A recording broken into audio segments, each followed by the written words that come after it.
Les BMS Parkside Performance que l'on trouve sur AliExpress, est-ce que ça vaut le coup?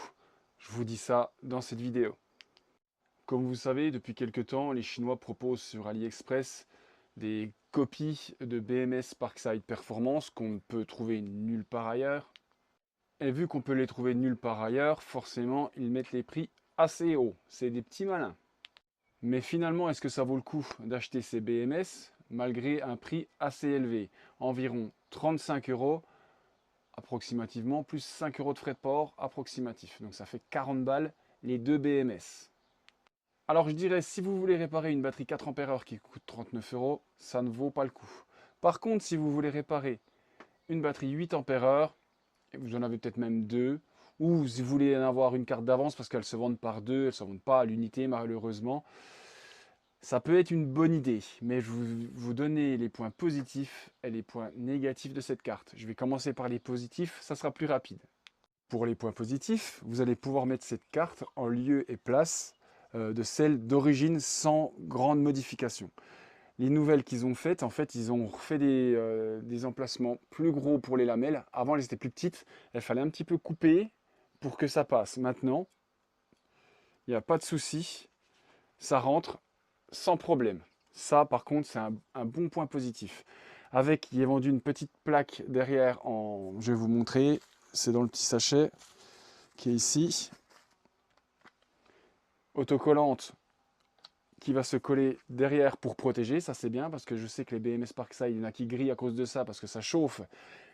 Et la lamelle qui est ici vient cramer la carte, ça c'est une bonne idée de leur part. Et avec est fourni un petit fil, c'est pour raccorder ce petit connecteur là à celui-ci.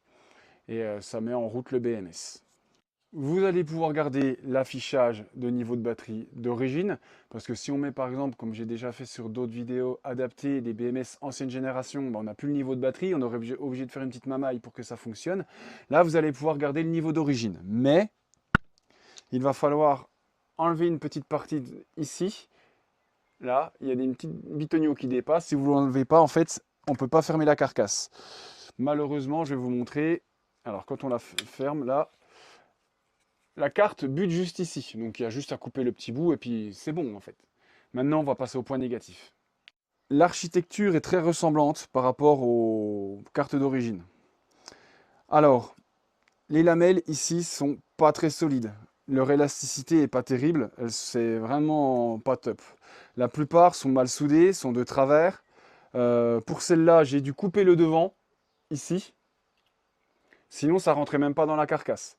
Je les ai rabotés un petit coup. J'ai dû raboter un petit peu la hauteur parce que sinon, elle dépasse et en fait, elle se bloque. Quoi d'autre? Certains modèles ont un problème au niveau de la recharge. C'est-à-dire que si vous la déchargez à plus de la moitié, quand vous la mettez sur le chargeur, elle arrive à 19 volts et la charge se coupe. Il faut enlever la batterie et la remettre. Alors celle-là, je les mettrai bientôt. J'ai encore pas de batterie 8 ampères, parce que ça, c'est des BMS 8 ampères. Je ne sais pas s'il y a une différence entre ceux qui sont en 4 et en 8. Il y a 3 ou 4 euros d'écart. Je vais en recevoir en 4 ampères bientôt, je pense d'ici la fin de la semaine. Donc à part ça, là, c'en est une qui me reste. Donc ça, c'est avec une carte AliExpress. Et là, comme vous voyez, quand on appuie, ça s'éteint tout de suite. Alors que celle d'origine, ça reste quelques secondes allumée.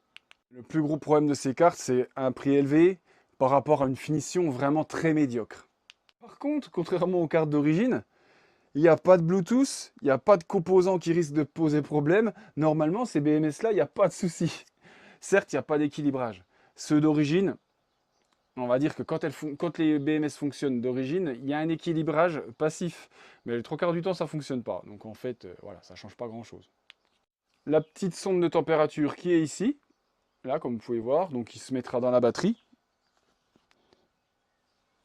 dans ce petit trou qui est là.